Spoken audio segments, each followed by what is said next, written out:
Hello everyone, welcome to another beer review. And we're on a Sunday video, although I've actually just finished filming a Wednesday video.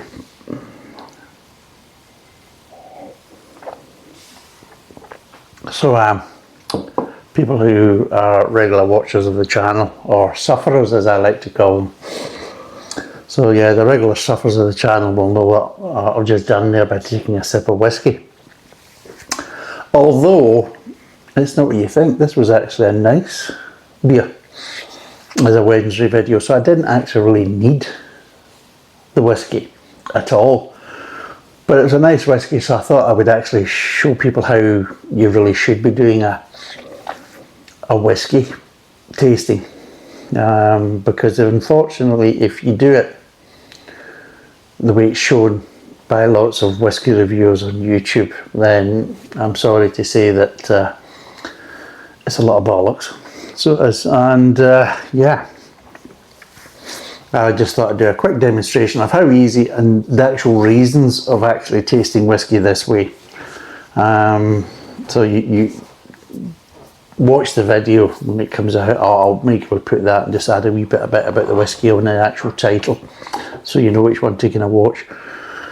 But it was a German beer made in Glasgow, if you want to look it up and things like that. But it just kind of highlights the fact that you should be taking it without water, and usually with at least one stage, maybe 2 stages of water, depending on how it feels and everything else. And there's a reason to it and everything else. But yeah, this was a nice Arran single malt. Now Arran's an island, and actually very nice island, just off the west coast of Scotland, kind of off the kind of Ayrshire coast. So it's very nice. And the whiskey was nicely donated by John Morris. Not the Johnny Morris, not the one of Animal Magic. Although, from what my sister says, she says that this John Morris has his own Animal Magic. I don't know what she means by that. I honestly really don't. I'm too frightened to ask, actually. But hopefully I will never find out. So if you are watching, John, which I know that you are a bit of a sufferer like the rest of them, don't tell me. I don't want to know. But anyway, the reason why I'm mentioning John Morris, because he also can, I mean, it's a full house. He kindly donated this beer, which is a Traquair House Ale, which is 7.2%, 330ml, and rather pricey. So I'm glad it was donated, because as usual I probably wouldn't pay for it. But I'll put all the prices down below. But what he did state to me, it's kind of similar. It's round about the kind of £15 mark for the delivery as well. So not only are they charging a lot for the beer, but they're also putting a fair whack on the old delivery costs as well. So that's something that also has to be taken into account. Although normally when I do a review, I do take the price and delivery and everything else into account, but only if I've actually paid for it. I'm not going to sit there and chastise and say that, yeah, well, if I've received something as a gift and it hasn't cost me, then it's a bit kind of self-righteous to kind of mark people down or breweries down with their products because of this price and that price, and I haven't paid it. So I don't feel that's really fair, and I don't think it's really justified. Different, if I've paid it, then yeah, that gives me the right to say that, no, that's ridiculous, that's overpriced, or you're ripping the piss and everything else, because I've paid it, so I'm the sufferer, so gives me that right. If I haven't, then I'm not going to include that in my review kind of score. But I will obviously put the facts down as they are, and you can make up your own mind. But if I haven't paid for it, then it's cases of, it's a kind of for me, it's like being a slightly bit dishonest. Somebody else has paid for that, so somebody else is taking the hit. So I'm lucky enough to get it, you know, without that. So it'd be unfair for me taking a giving the kicking for that, you know. So, but anyway, so like I said, it's 7.2%. It's 330ml. It's a potent liquor. as brewed by the laird in the ancient brew house of the oldest inhabited house in Scotland. So now, just before we move on, I do have a whiskey cam there, which is, I don't know why, because there's no whiskey really involved in this video, but I have it there, and it might pick up there, and this might definitely pick up because I can see it.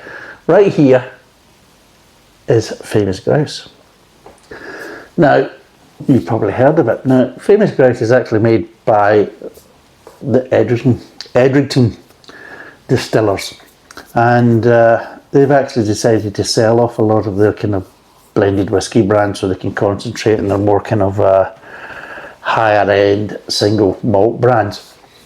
So Edrington has sold off all their kind of, which is strange, they call them the kind of lesser brands, which I think is quite funny because Famous Grouse is probably one of the most popular whiskies in Scotland, blended whiskies, and probably one of the most bought whiskies, the most Scottish whiskies actually in pubs. Because it's Famous Grouse, and grouse is a low-flying bird, so it's actually got its own kind of slang known as a low flyer. So if you go into a Scottish pub and say, kind of a whiskey, which one do you want? I just give us a low flyer. The barman should know exactly what you're talking about, which of course is the Famous Grouse. But they've actually sold this to William Grant. Now William Grant seems to have a huge portfolio of really good brands right now. And it's quite diverse from now basically just their own kind of brands like your Grant's Royal, your Grant's 12-year-old, which some of them are actually sold abroad. Don't mean much to kind of UK audiences, but actually mean a lot more to kind of international audiences like Robbie Do as well, which is a really good whiskey. And of course their malts like the Mulvaney range, their Glenfiddich, Solero ranges and other kind of parts of their Glenfiddich range. But they also do Hendrick's gin, which is obviously well known, and I think that's actually Richard Hammond's favourite gin from the old Top Gear and Grand Tour. And they also do Tullamore Dew and all that type of stuff, which is a good Irish whiskey. So again, you know, they've got quite a portfolio. And then to get Famous Grouse, that is for me being basically slightly involved with the whiskey industry in the past, and with my dad who was basically the technical director of William Grant. That's quite a coup, it really is, and it is going to be an absolute license to print money for William Grant. And trust me, you watch Famous Grouse really being pushed internationally now as well. So watch out for Famous Grouse, and also watch out from other derivatives from the Famous Grouse range as well. So watch out for that. So that's an interesting thing. So yeah, I don't know if it's still true, but I think Famous Grouse was the official sponsor of the Scottish kind of rugby union and national team and everything else.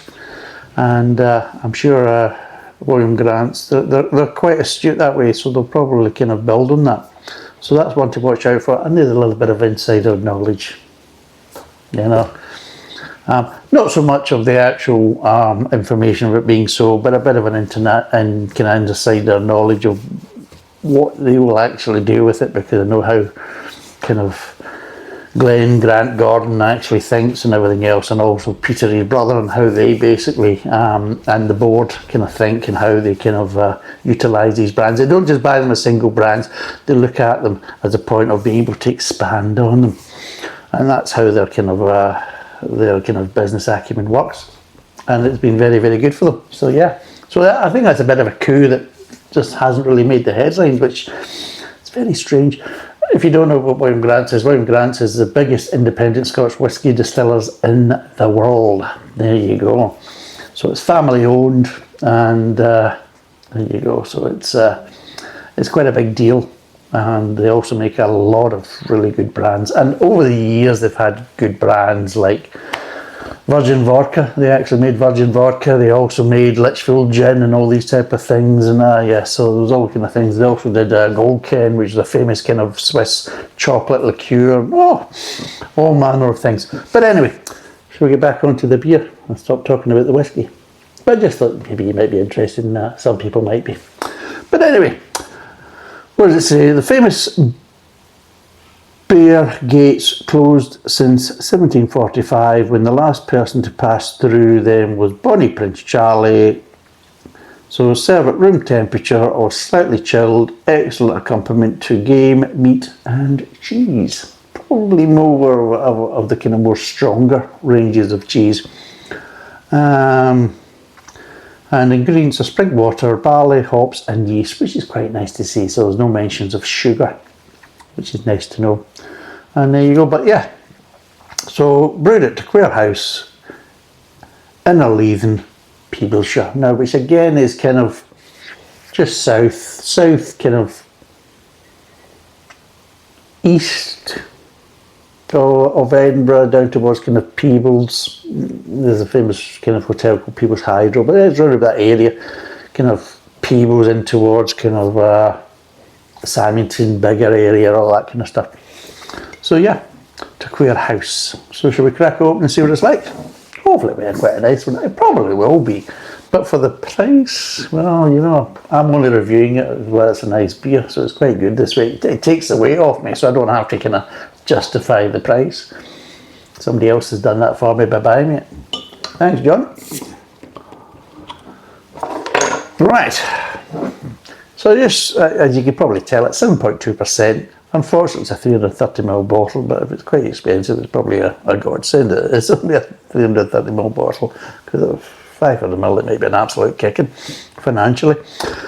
But this should be a slightly richer ale. Should be on the kind of more richer, heavier malts, that kind of stuff. You know, it's not an easy drinking ale. It should be more of a, how would you say, a sip and savour type of ale.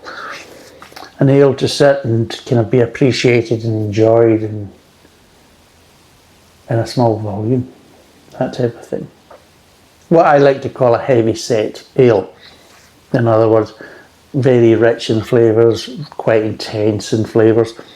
And yeah, one of these ones that kind of really should be sit and enjoyed with nice company, and not one to kind of be knocked back in a kind of more frivolous and throwaway fashion.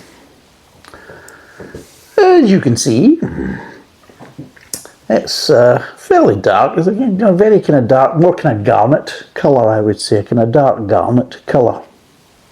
And if you're not sure what garnet is it's a kind of semi-precious stone that's a lot darker than, say, ruby.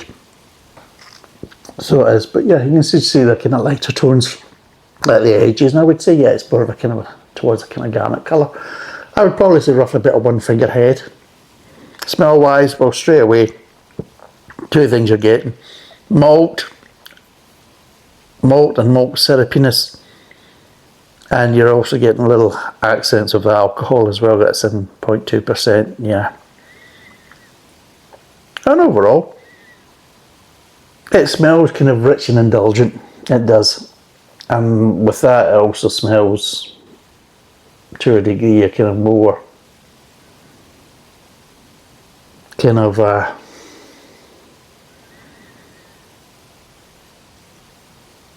yeah, it does. It gives you that feel of slightly being more expensive and more kind of a beer for a more kind of special occasion, rather than just, you know, get wired in for the football and all the mates around, let's crack them open type thing. But yeah, you're getting little hints of molasses, light molasses. You're getting dark toffee, light toffee, and maybe little hints of caramel. So you're getting multiple layers of malt aromas there, but you are getting kind of syrupiness there as well. So there should be I'm not saying a lot of sweetness, but there should be a decent amount of sweetness with this. Well, not that's offshooted again by the alcohol content, because that could also be the kind of balancing factor. So let's see what it tastes like.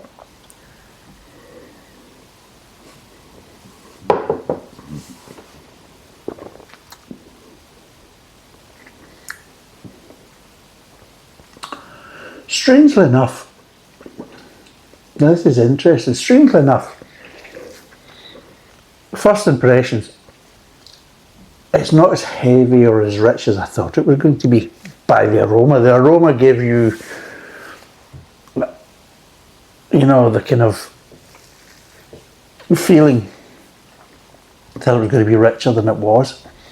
And same with the alcohol content. You look at the alcohol content, 7.2%. So again, you're thinking, well, it's going to be, but no, it kind of it's a bit lighter than that. But what you are getting is nice kind of Scottish fruitcake kind of tones there as well. So in the mid tongue, you get some nice kind of fruitcake tones, you know, like a Dundee cake or something like that. And yeah. And the alcohol you just don't feel at all. So the malt is just right there. The sweetness is just right there. So everything is just nicely balanced. That nothing is just, you know, being a bit too much. Or I'm not going to say it's sessionable, but it's a heck of a lot lighter than what you actually thought. Which again, on the basis of that, that's quite dangerous. Because at 7.2%, it's slightly a bit more sippier than you would have kind of thought.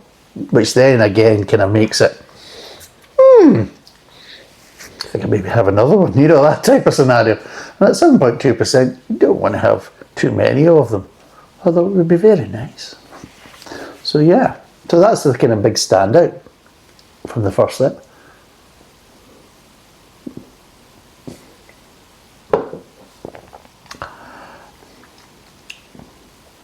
It's actually very nice. Another thing you notice is a nice clarity. There's a nice clarity and intensity to the flavour. So when I'm saying like a fruit cake, you are kind of picking out the kind of the raisins and sultanas and maybe a little bit of glacé cherries and things like that. And you are kind of picking out these kind of dried fruits. Maybe a little bit of dried ginger and things like that. And it's really nice. So it is. What does make it a bit nicer, that it is that little bit lighter than when you thought it was going to be. It's not overly rich, and for me that makes it a little bit more refreshing. So it is, because again, yeah, it's like these type of things that you slag off IPAs nowadays for being hopped off their tits and New World hops rammed into them as if there's no tomorrow. But then again, you get these kind of richer, darker beers with a higher alcohol content, and then the art point is that with a level of sweetness and rich flavours and intensity of flavours, they can actually get a bit sickening. They can be nice to start with, but can get sickening kind of quickly. Whereas this doesn't do that, which is nice. So you're slightly getting the best of both worlds. You get some really nice beer flavours. You get a nice level of body, a nice level of richness. Flavours are really nice, good clarity, nice intensity. But the body enough is just light enough not to stop it from being kind of sickening and sickly. But it's enough to kind of control that alcohol, that you're getting no real kind of feeling of it being a higher alcohol beer at 7.2%. So it's not giving you the kind of in the lung kind of areas. It's not giving you that slightly lightness at the top of the kind of stomach and things like that. But you just don't feel the alcohol at all. So it's very smooth, and it's just everything just you know, it's very refined is probably the best way of putting it, but without it being overly rich. Should I break down some of these flavours?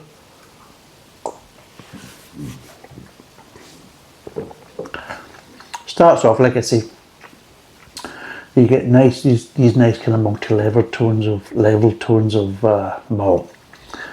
You're getting a bit of caramel there, bit of lighter toffee, bit of darker toffee, and just a little hint of light molasses. And that molasses, again, just gives you a little bit of bitterness there, just that little kind of hint of bitterness there, which again, just helps to control the sweetness so it's not overly sweet. So there's a bit of sweetness there, but again, just because you've got that little bit of kind of molasses tones, and that just brings a little bit of bitterness at the front end. Again, just balances out that sweetness just nicely. So again, that makes it a bit more refreshing. So again, that helps to kind of stop it from being sickly. You're getting a little bit of grain, but not much, because of course with these type of levels of flavours and the kind of clarity of the flavours, the grains kind of are really a backseat passenger, you know. It's like, it's almost in the boot, it's that far back. But the beer doesn't lose anything with that, because it's not needed. It's not needed. Sometimes you need the grain sometimes to kind of help to kind of balance out the kind of sweetness in the malt. The malt's managing to do that itself because of the different types of malt in the beer. It doesn't really need the grain so much to kind of help to kind of dilute things.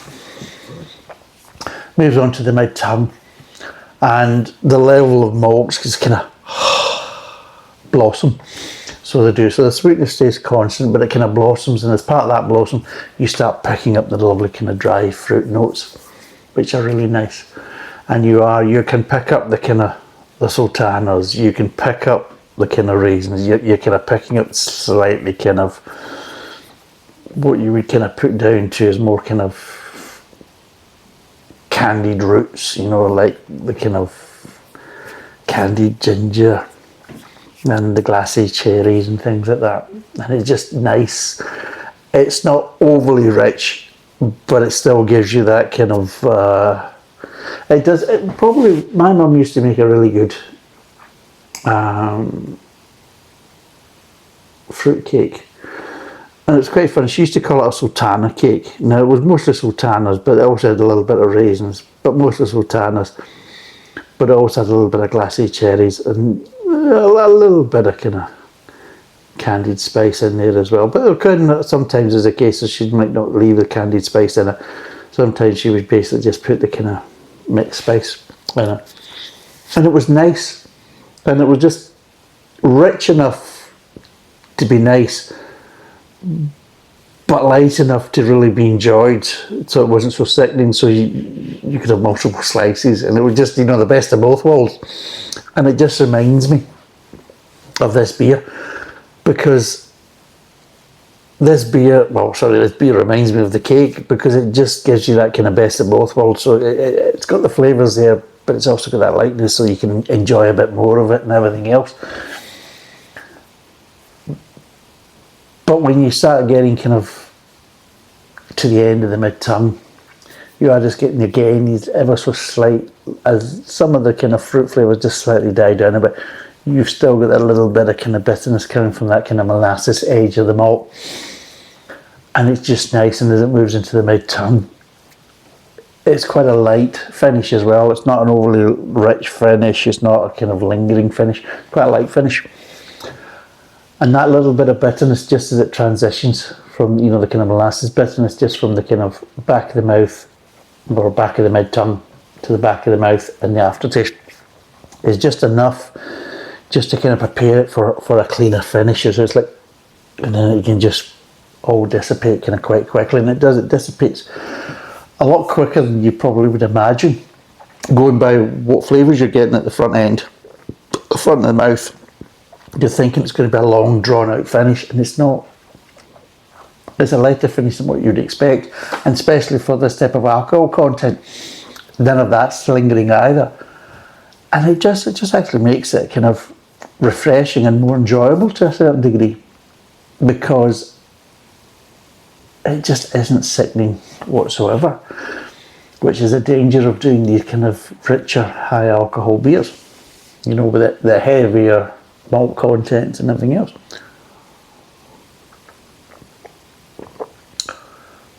Yeah, it's addictive.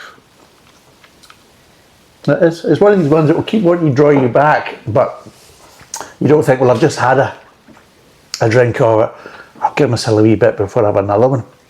There's none of that about it. It's very drinkable, which is dangerous at 7.2%.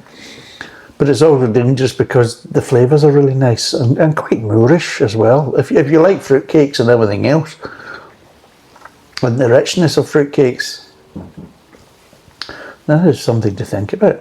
So there is. And surprisingly enough, you're not really getting any kind of nuttiness or things like that. You're not getting any of these type of flavours, which you might expect to get with this type of beer, but you're not getting any of that. So yeah, it keeps it quite fresh. It doesn't have the kind of earthier tones again that you might get, like that nuttiness and things like that.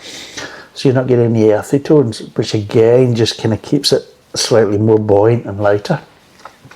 So out of 10, what would I give this?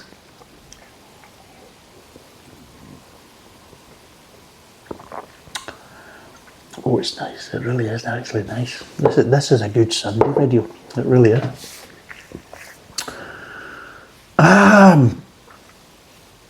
I like it, I really do.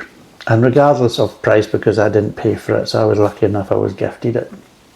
And yeah, I appreciate that very much. But yeah, it is a nice beer, and it does have some really nice tones, and I like the slight kind of lightness to it that you wouldn't expect. It just kind of makes it more refreshing, you know, for this type of beer. Not refreshing as a beer, but more refreshing as in this style of beer being a little bit lighter, and I think it benefits from it. It's a good example of less is more, and you're actually gaining a bit more by having it just slightly dialed back. And another thing I like about it as well is because it does reminds me of my mum's fruit cake and her baking and everything else.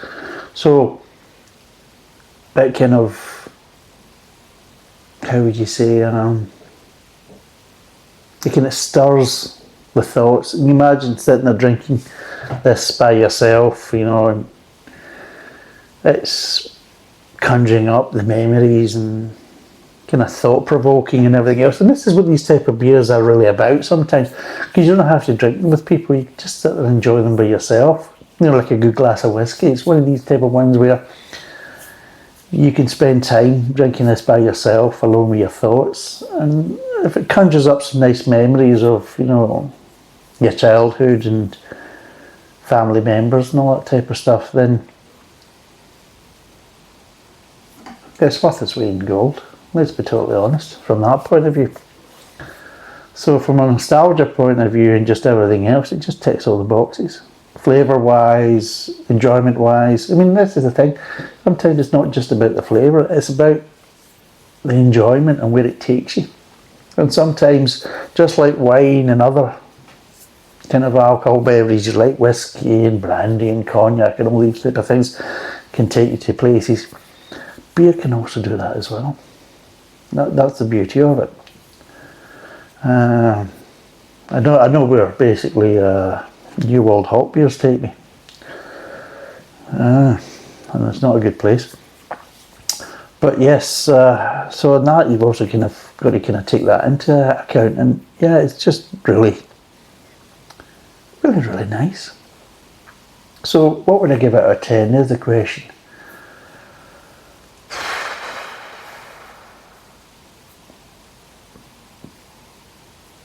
With the nostalgia value, the enjoyment, it's not sickly and everything else.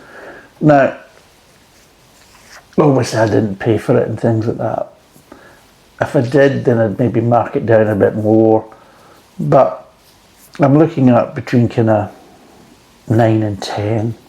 So I'm not really kind of sure between giving it a 10 and giving it a 9. So I'm going to sit in the middle and I'm going to give it 9.5 out of 10. It really is that nice and really that good. Now again, price might play a big factor, and of course I'll put all that down below and everything else, and let's be totally honest, hopefully you've got somebody nice enough to actually kind of gift you a beer like this, which I'm definitely lucky on that fact, because somebody did, and it's very nice and very enjoyable, because you know I'm quite hard on beer, so for me to give you a beer round about the kind of 9, 9.5, 10 is very rare, let's be totally honest. I'll call it as I see it. I'm not playing any games, but this is a nice reason to give this a 9.5. Not because I got it for nothing and it was nicely, kindly donated, although I do appreciate that. just because it's a really nice beer and it's a nicely balanced beer, and it surprised me. So it did, because it's not as rich as what I thought it was going to be, and I think it's better for that. But also just the kind of the memories and the nostalgia it brings as well, which for me is priceless. So all of that. Now, you might not get the same as me from the nostalgia and the memories point of view, but it does provoke these type of things in me, so that also plays its part, you know, because we don't just drink these for the alcohol, we don't just drink them for the flavour, but we also drink them for the pleasure it brings. And some of that's thought-provoking, memories, nostalgia, whatever, you know what I mean? So yeah, it's 9.5 out of 10. It's 7.2%. It's 330ml. I would honestly definitely recommend it, but I can understand price can be a big factor in for you not trying it. But my view, save up. I know it's a case as well, like me, beer is more of a working man's kind of drink, and it should be affordable to all, but sometimes it's a case as though that's not always the case.